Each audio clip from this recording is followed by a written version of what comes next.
You, John Fitzgerald Kennedy, do solemnly swear. I, John Fitzgerald Kennedy, do solemnly swear.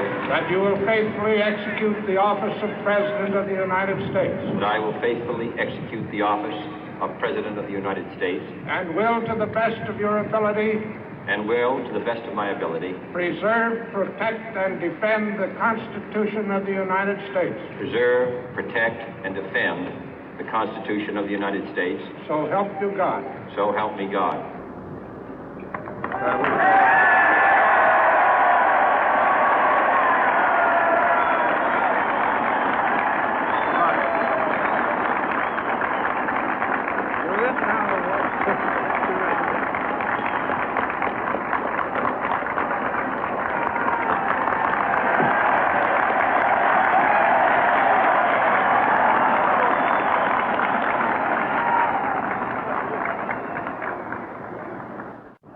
Vice President Johnson, Mr. Speaker, Mr. Chief Justice, President Eisenhower, Vice President Nixon, President Truman, Reverend clergy, fellow citizens.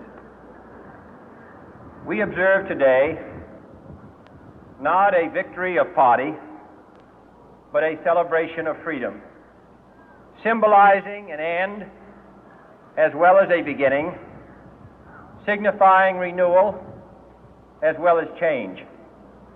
For I have sworn before you and Almighty God the same solemn oath our forebears prescribed nearly a century and 3/4 ago. The world is very different now, for man holds in his mortal hands the power to abolish all forms of human poverty and all forms of human life. And yet the same revolutionary beliefs for which our forebears fought are still at issue around the globe. The belief that the rights of man come not from the generosity of the state, but from the hand of God. We dare not forget today that we are the heirs of that first revolution. Let the word go forth from this time and place to friend and foe alike that the torch has been passed to a new generation of Americans born in this century, tempered by war, disciplined by a hard and bitter peace, proud of our ancient heritage, and unwilling to witness or permit the slow undoing of those human rights to which this nation has always been committed and to which we are committed today at home and around the world.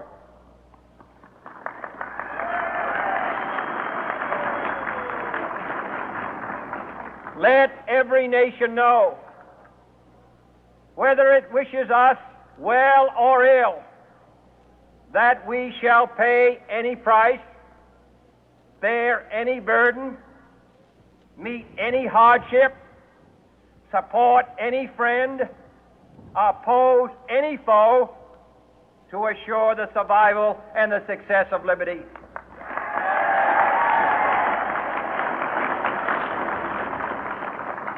This much we pledge and more.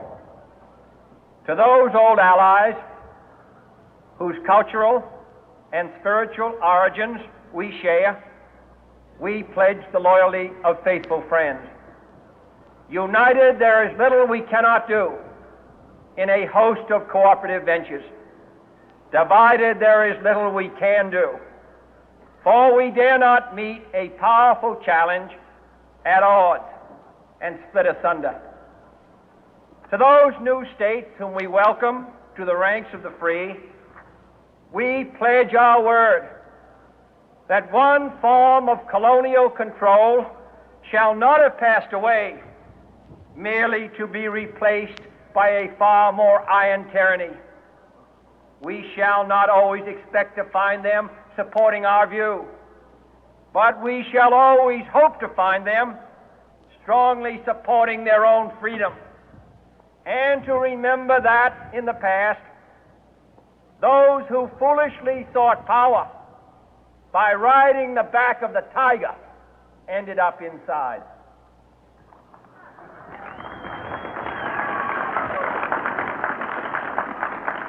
To those people in the huts and villages of half the globe struggling to break the bonds of mass misery, we pledge our best efforts to help them help themselves for whatever period is required, not because the communists may be doing it, not because we seek their votes, but because it is right.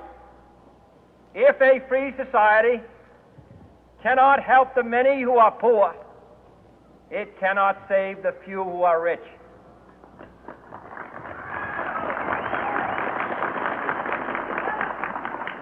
To our sister republics south of our border, we offer a special pledge to convert our good words into good deeds, in a new alliance for progress, to assist free men and free governments in casting off the chains of poverty. But this peaceful revolution of hope cannot become the prey of hostile powers. Let all our neighbors know that we shall join with them to oppose aggression or subversion anywhere in the Americas. And let every other power know that this hemisphere intends to remain the master of its own house.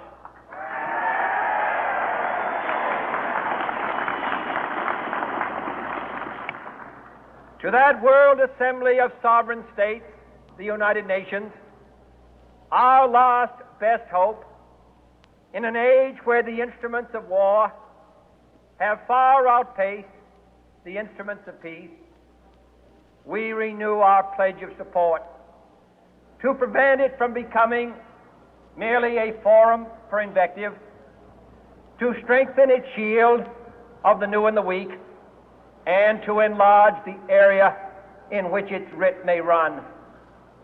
Finally, to those nations who would make themselves our adversary, we offer not a pledge, but a request that both sides begin anew the quest for peace. Before the dark powers of destruction, unleashed by science, engulf all humanity in planned or accidental self-destruction, we dare not tempt them with weakness, for only when our arms are sufficient beyond doubt can we be certain beyond doubt that they will never be employed. But neither can two great and powerful groups of nations take comfort from our present course, both sides overburdened by the cost of modern weapons, both rightly alarmed by the steady spread of the deadly atom, yet both racing to alter that uncertain balance of terror that stays the hand of mankind's final war. So let us begin anew, remembering on both sides that civility is not a sign of weakness, and sincerity is always subject to proof. Let us never negotiate out of fear, but let us never fear to negotiate.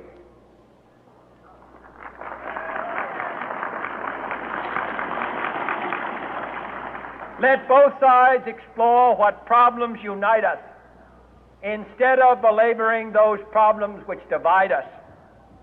Let both sides, for the first time, formulate serious and precise proposals for the inspection and control of arms, and bring the absolute power to destroy other nations under the absolute control of all nations.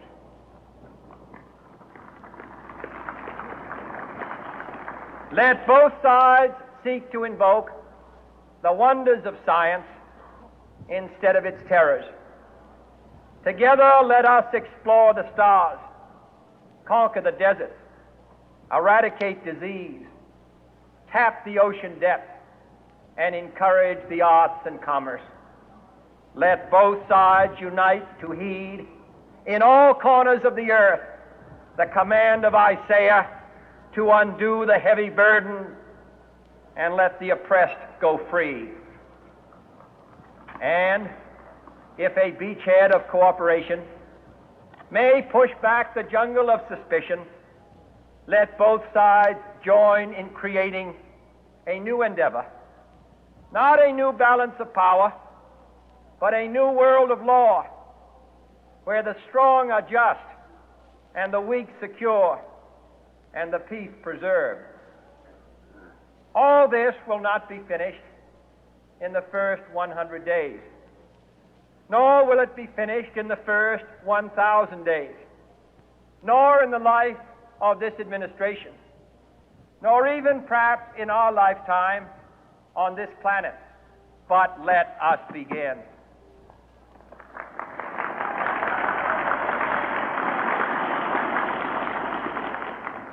In your hands, my fellow citizens, more than mine, will rest the final success or failure of our course.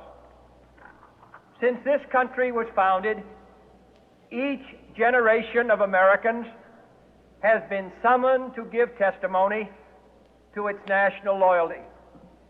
The graves of young Americans who answered the call to service surround the globe. Now the trumpet summons us again, not as a call to bear arms, though arms we need, not as a call to battle, though in battle we are, but a call to bear the burden of a long twilight struggle, year in and year out, rejoicing in hope, patient in tribulation, a struggle against the common enemies of man, tyranny, poverty, disease, and war itself. Can we forge against these enemies a grand and global alliance, north and south, east and west, that can assure a more fruitful life for all mankind? Will you join in that historic effort?